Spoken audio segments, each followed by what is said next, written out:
Hey, what's up? We are SEETHER. And you're watching MULATSCHAG. The only TV you need. You once dedicated a song to Ozzy Osbourne. Have you shared his favor for burritos since? Have you had your, let's say, burrito parties? Yes, we've had a lot of burrito parties. You can have your burrito and eat it.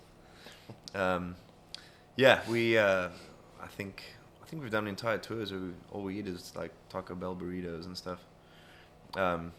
Makes for some terrible smelling dressing rooms and terrible smelling bunks, but it's good times.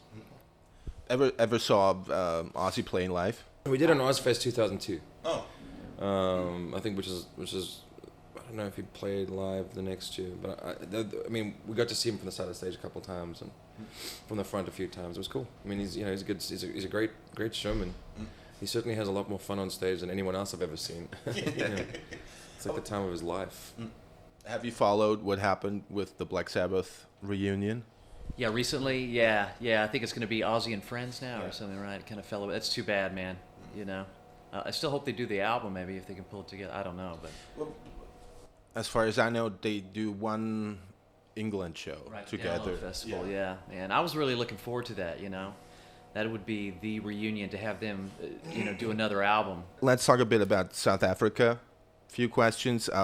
Were you guys surprised that the soccer championship went so smooth? Yes, actually, I did predict some mayhem and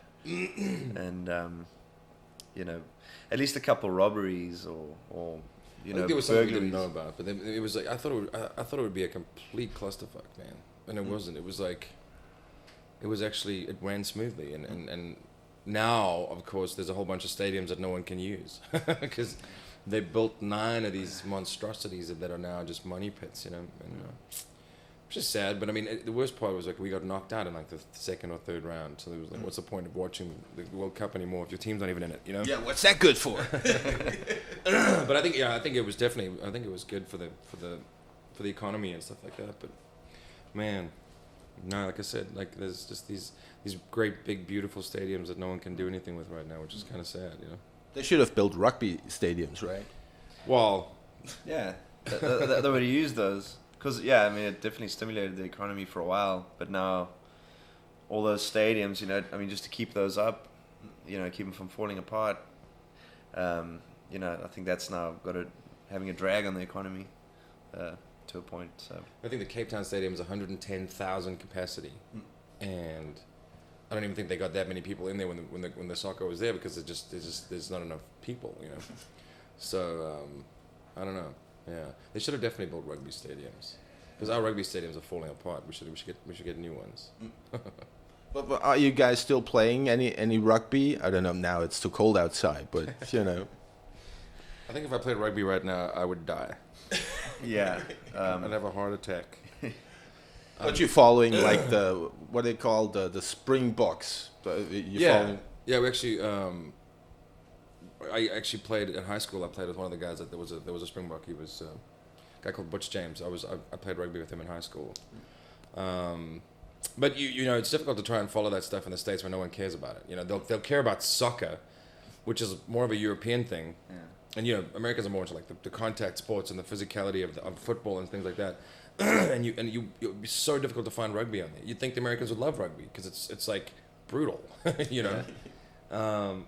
So I haven't seen a rugby game in years, only or live anyway, because I just haven't been in South Africa, So it sucks, man. In 2008, you got your first South African Music Award.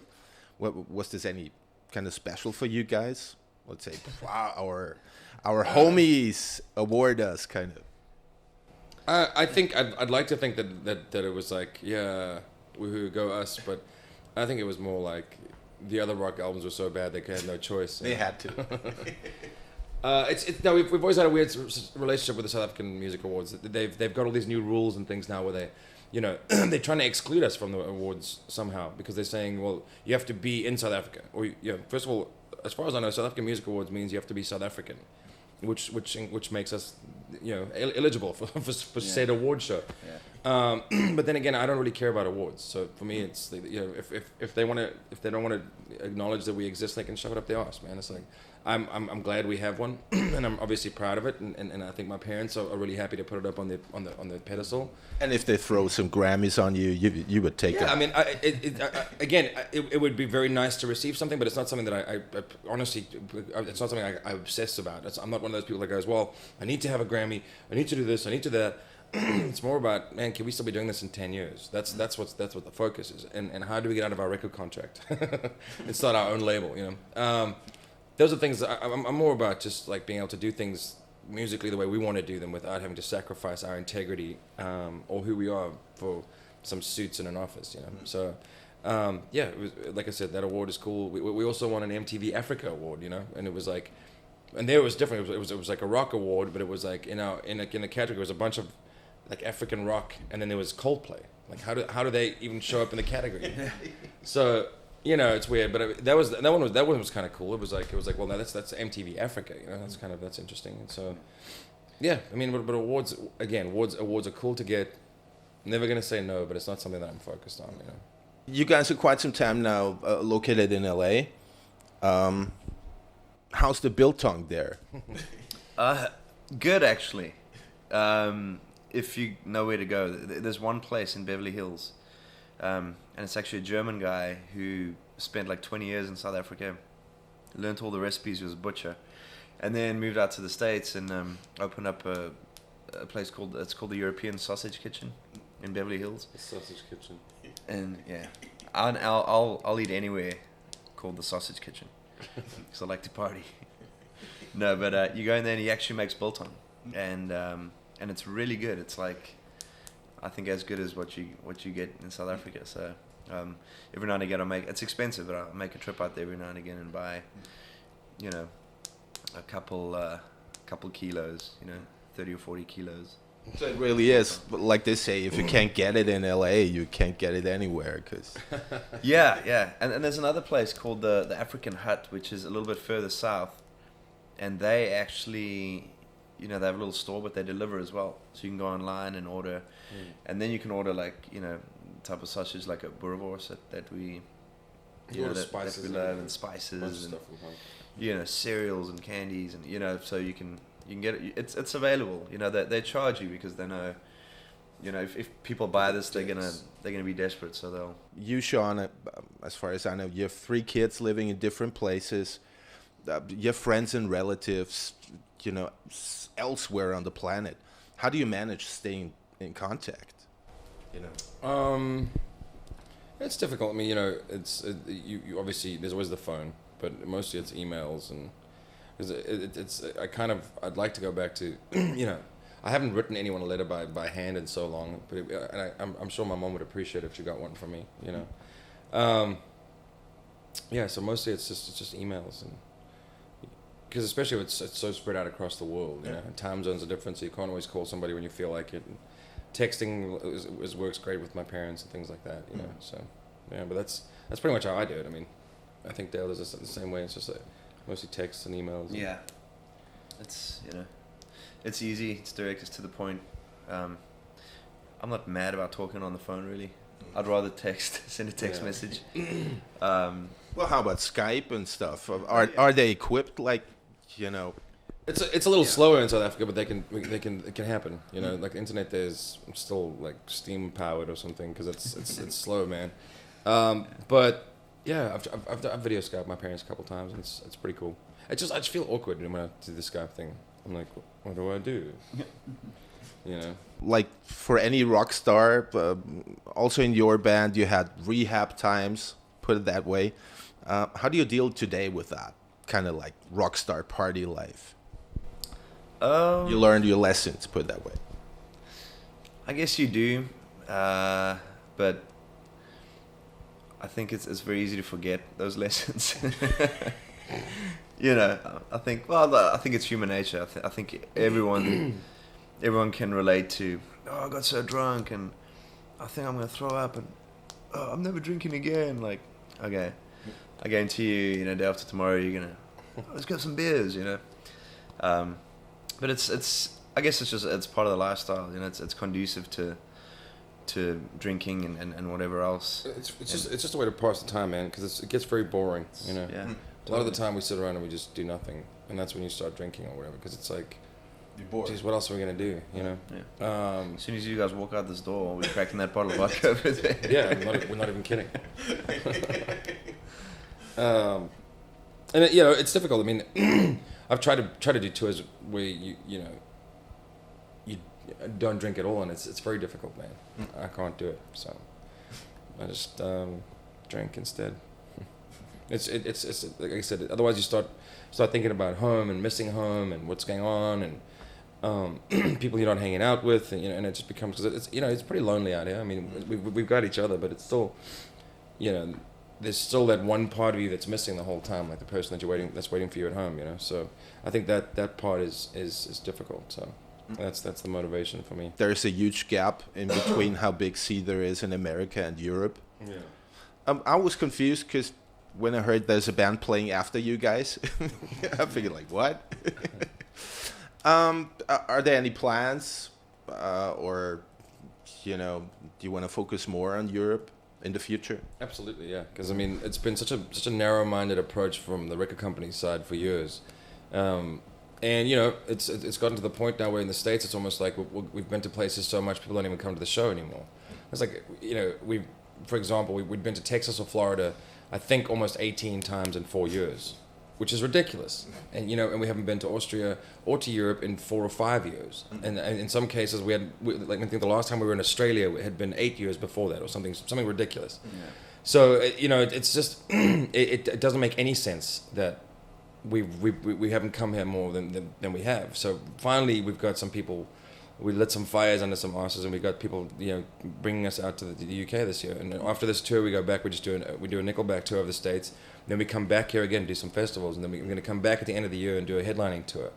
And I think it's just we've always been focused on getting to as many countries as possible all the time, and we're just in a record company that just doesn't have that mindset, So it's been difficult when you're constantly butting heads with somebody and you're telling them, well, we need to do this, and they go, well, no, you don't. It's like, it's difficult trying to have a career the way and that's why I said earlier, it's like how to get out of my record contract, man, because I think we have one more album and then we're out, and it's like I can't wait, because then we can run this band the way we want, the way we know the band should be run, with management that knows what they're doing, who we have now, and the only thing that's standing in our way right now is a blinded, blinkered record company, man. Like every musician, I'm sure you guys have your flashbacks to early days where you covered certain bands and stuff.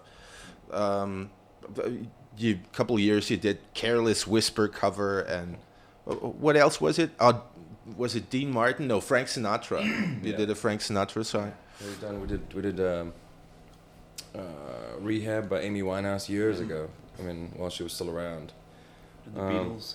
We did the Beatles across the universe. Yeah.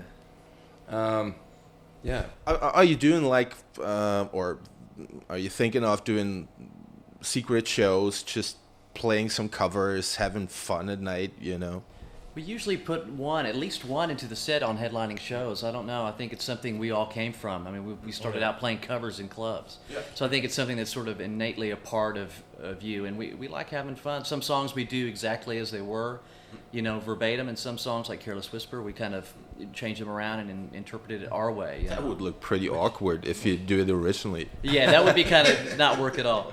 But and I thought I was pretty proud of us and what we did with that song. In some cases, kids weren't born in '85, don't even know that song, think it's our song. Yeah, covers are fun, man, but it's not something that we do too much as far as releases and things, because then something like the Careless Whisper thing became sort of a pain in the ass.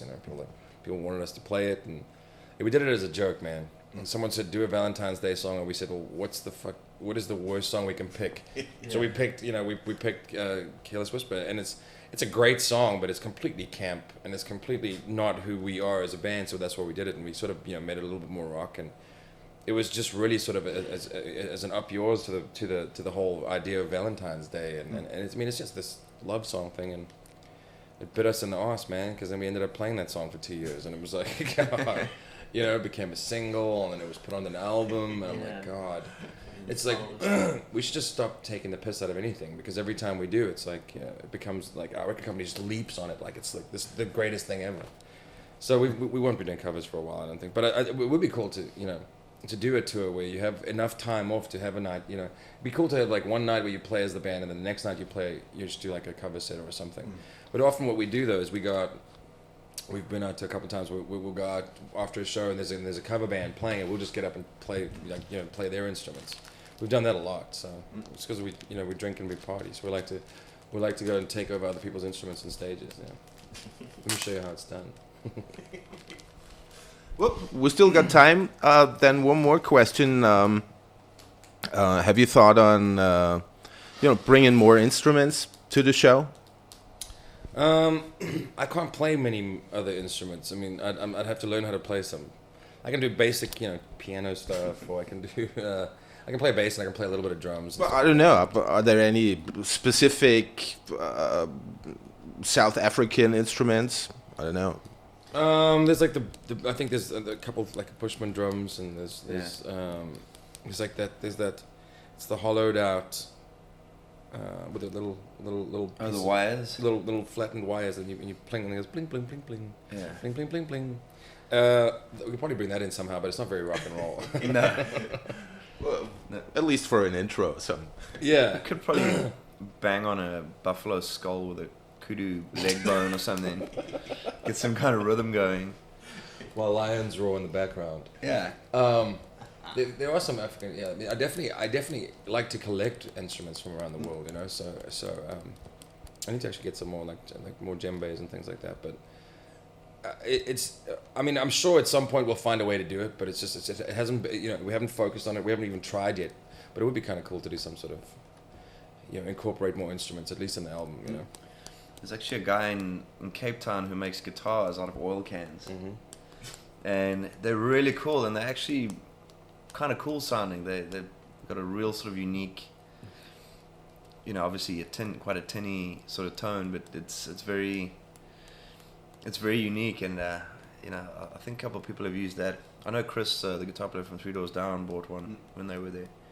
Well, actually, it's something also the Beatles did